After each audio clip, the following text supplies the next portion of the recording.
buenas noches, señoras y señores, y bienvenidos una semana más al programa de entrevistas de carácter político que puntualmente cada semana llevamos a sus hogares, con el objetivo de que estén bien informados, conozcan todos los pormenores, tanto de personas, candidatos de partidos políticos que concurren a las elecciones municipales el próximo día 22 de mayo en nuestros pueblos y ciudades.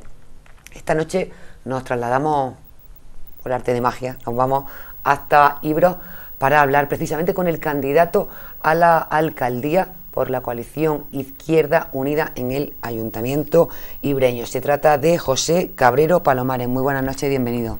Muy buenas noches, un saludo. Lo del arte de magia es por la magia que tenemos la gente de Ibros. Por la magia que supone trasladarnos de esta mesa e irnos hasta Ibros, la magia de los ibreños y las ibreñas también, también. Bueno, pues de José Cabrero hemos de decir que es metalúrgico de la empresa Santana, miembro del comité de empresa de Santana por comisiones obreras durante 15 años, que se afilió al Partido Comunista nada menos que en el año 1975. Ha sido coordinador provincial de la coalición de izquierda entre los años 1996 y 2003, senador en representación de la Comunidad Autónoma de Andalucía y también parlamentario andaluz en la década pasada. Aparte, eso sí, y ya en su vida privada, en su faceta política, de presidir la cooperativa de su pueblo, la cooperativa de Ibros, la de la Remediadora. Así lo dicen en Ibros, ¿no? Así es, correctísimo. Bueno, así pues, lo decimos todos. Sí, así sí. lo decimos. Pues un bagaje, una trayectoria política, bueno, que me imagino que con su avatar es un más y un menos, pero una experiencia, al fin y al cabo, que lleva sobre su espalda, José Cabrero. Bueno, evidentemente es una experiencia de estar en distintos sitios, de hacer aportaciones importantes, sobre todo de aprender mucho. Cada vez que yo he pasado por algún sitio ha sido un lugar donde he aprendido, en el propio Ayuntamiento de Ibros, en Santana, en el Parlamento, en el Senado y en distintos sitios, en los encuentros que he estado, incluso a nivel internacional, me ha servido para aprender mucho. Evidentemente desde la modestia para aportar también. Y desde esa experiencia y de esa haber acumulado, haber aprendido mucho, pues seguimos en pie. Y siempre lo hemos hecho, seguimos en pie y con mucha ilusión porque la experiencia ha sido positiva y eso te llena más de orgullo, de satisfacción y de ganas para trabajar de cara al futuro. Me imagino que una experiencia que José Cabrero no tenía aquellos primeros años en los que fue candidato a la alcaldía de Ibros, de su pueblo natal, las 3 primeras elecciones municipales de la democracia, en el 79, en el 83 y en el 87. Sí, cuando yo fui candidato empezamos por un 8 o 9% la primera vez que yo encabecé una candidatura en Ibros y acabamos con el 32 y pico de votos, ¿no? Un apoyo ya importante, de un salto cuantitativo y cualitativo importante. Efectivamente, con una experiencia muy limitada, pues como todo el mundo, eran las primeras elecciones de la democracia y todos los concejales, alcaldes, la gente que entramos por primera vez a los ayuntamientos democráticos, íbamos con la experiencia muy por debajo de lo normal y desde ese punto de vista también fue positivo para todos los municipios que empezamos en la transición a trabajar en los ayuntamientos, pues haber aprendido muchas cosas y desde esa experiencia hoy hemos acumulado una situación más positiva y vamos a seguir trabajando para el futuro. Muchos cargos los que ha ocupado, nos referíamos a él también como coordinador provincial de Izquierda Unida entre el año 96 y el año 2003. En este punto tenemos que hablar pues de la noticia que la pasada semana, a finales de la pasada semana, saltaba a los medios de comunicación. José Cabrero ha sido un reconocido líder de la corriente crítica de Izquierda Unida. Corriente crítica y corriente oficial que firmaban un acuerdo, pues si no me equivoco, la semana pasada, el viernes concretamente, creo recordar. Sí, correcto. Y que, bueno, que hacen que Izquierda Unida, bueno, pues se enfrente a corto plazo, imagino que a largo plazo traerá muchísimas más connotaciones, pero a corto plazo, desde luego, como un bloque unido en estas elecciones. Sí, la realidad es que Izquierda Unida es una formación política plural, diversa. Eso es muy acertado. La vida, la sociedad, la gente, los colectivos, tenemos diversidad. Somos diversos, opinamos de distinta manera, no todo el mundo es uniforme y piensa de la misma forma. Y lo bueno que tiene Izquierda Unida es que es un proyecto político muy asimilado, muy en congruencia con lo que es la vida misma, la realidad misma de la sociedad, es decir, diversa y plural. Ello obliga, por lo tanto, desde esa diversidad, a la necesidad de hablar mucho, de dialogar, de llegar a acuerdos. Hay una base común, que es el programa, hay unos objetivos comunes, que es aspirar a ser una fuerza de gobierno y tener una capacidad de gobernar y dirigir ayuntamientos, gobiernos, etcétera, etcétera. Y eso nos ha llevado justamente a llegar a un acuerdo programático en la pasada semana, después de esfuerzos que hemos hecho todo el mundo, y a partir de ahí en un proceso absolutamente hemos entrado de normalización que recarga las pilas a esta formación política nuestra plural, que nos recarga las pilas a todo el mundo y que nos pone en el disparadero para trabajar en el futuro y aportar lo mejor que somos capaces con la gente para cambiar nuestros pueblos y hacer lo mejor que podamos de nuestros pueblos algo ilusionante para la gente e instrumentos en los ayuntamientos, en este caso, para solucionar los grandes problemas de nuestra gente. Comentábamos hace un ratito que llegar a este acuerdo ha debido ser en la provincia de Jaén, bueno, pues una ardua labor, porque quizás no es el caso de Ibros, no es el caso de Baeza, pero sí es el caso, por ejemplo, de Úbeda, y el caso de Torre Perugil.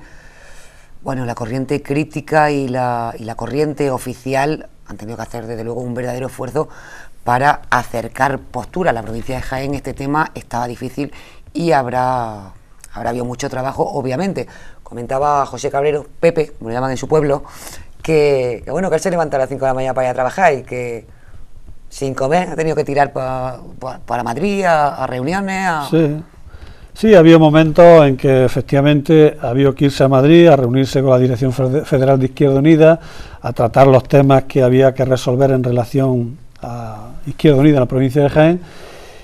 Y yo tengo que decir, en este medio de comunicación, que no lo he dicho en ningún sitio todavía, que me siento orgulloso de haber sido partícipe y, si se quiere, protagonista de todo un proceso que ha culminado con una solución favorable, satisfactoria para todo el mundo.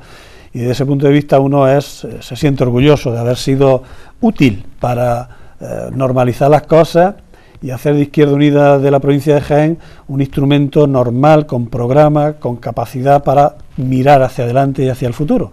Bueno, pues ahí estamos. Ya había que irse a Madrid a las 2:15 de la tarde, cuando he salido de trabajar con otros grupos. Lógicamente yo no podía conducir, y luego hemos vuelto a las 3 de la mañana y a las 5 de la mañana había que irse nuevamente a trabajar. Pues bienvenido sea si ha servido para dotarnos de un buen instrumento, de un buen acuerdo para toda la gente de la izquierda en esta provincia. Bien está lo que bien acaba, ¿no? Así es. Bueno, decíamos que además algo que le llena de orgullo, de satisfacción, que es presidente de la cooperativa La Remediadora, la cooperativa oleícola de Ibros. En ese sentido, y enlazándolo con la versión política de José Cabrero, por llamarlo de algún modo, José Cabrero ha sido uno de los caballos de batalla de su lucha continua, ha sido el tema del olivar.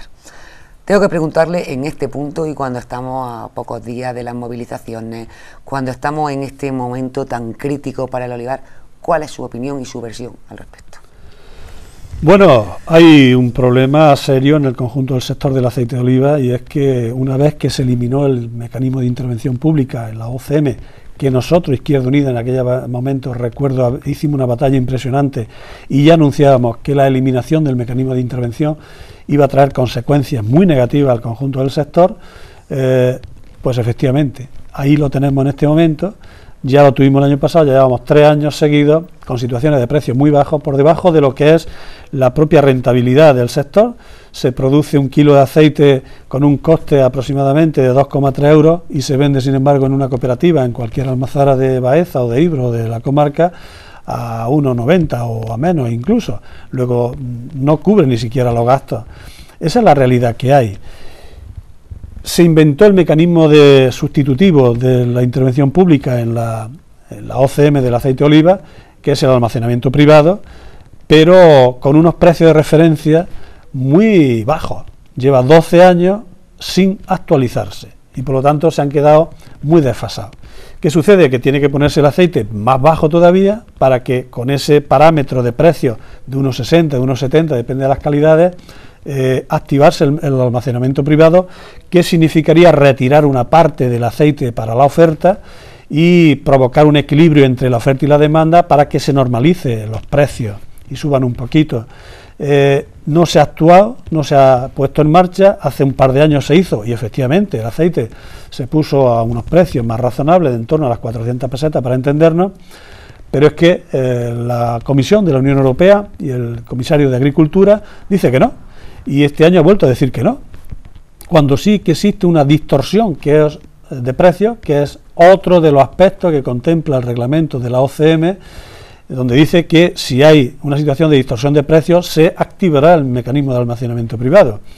Bueno, pues la verdad es que no hay ninguna duda de que en España existe una situación de distorsión de precios, evidentemente en Andalucía y en la provincia de Jaén, porque como digo, si un kilo de aceite vale producirlo aproximadamente 2,3 euros y se vende a 1,8, a 1,9, pues hay una situación evidente de distorsión de precios. No quiere reconocerlo el comisario de Agricultura, no quiere reconocerlo la comisión y hay que obligarlo. Por eso estamos haciendo una campaña de recogida de firmas amplísima que culmina el día 15 de este mes y por eso hay ya un acuerdo para una movilización fuerte en Jaén, donde todas las asociaciones agrarias y las cooperativas convocan a la ciudadanía en su conjunto de manera directa y específica a los agricultores para reivindicar y exigir que la Comisión reconozca la necesidad de activar el mecanismo de almacenamiento privado para ver si equilibramos la situación de oferta y demanda y por lo tanto los precios. Y ahí estamos, ¿no? Eso yo creo que es lo que estamos haciendo.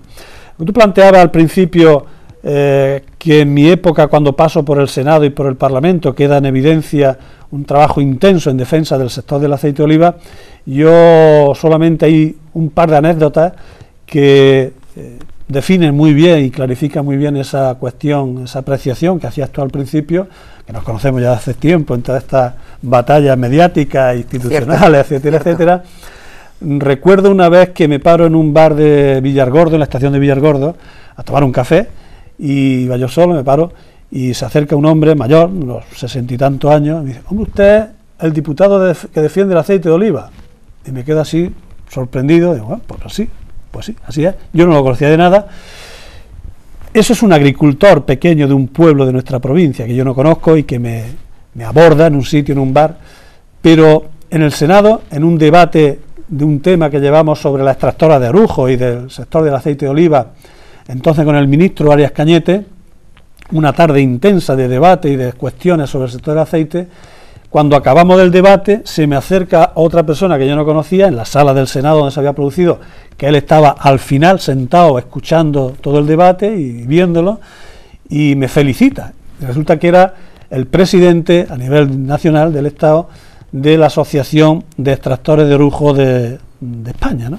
Y me felicita por la labor, por el intenso trabajo y por el bien defender, y como se había enterado que llevaba ese tema, lo estábamos discutiendo, había ido a verlo en directo, por ¿no? Un momento pensé que iba a ser el agricultor de Villargordo, ¿eh? No, quiero decir, son dos ejemplos. Por un lado, un agricultor, y por otro lado, otra persona vinculada al sector, pero ya con un nivel de responsabilidad mucho más alto, ¿no? Entonces uno dice, bueno, pues si eso es así, la verdad es que es cierto, y si te lo reconocen de esa manera, un agricultor y un alto representante del sector, pues bienvenido sea. Y en ella estamos, seguimos en esa batalla, seguimos en esa lucha, seguimos en ese trabajo, a los niveles que podemos, pero ¿qué persona vinculada a la política o dedicado a la cuestión de la política en la provincia de Jaén, si no entiende que uno de los temas más importantes, por no decir más importante en esta provincia, es el sector del aceite de oliva?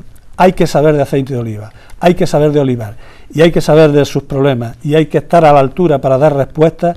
El político que no esté vinculado a esa situación, yo creo, en la provincia de Jaén, pierde el norte. Por expresarlo gráficamente, es la mayor parte del pan que no comemos. Efectivamente, correcto. Bueno, vamos a seguir hablando de agricultura, vamos a centrarnos ya en Ibro.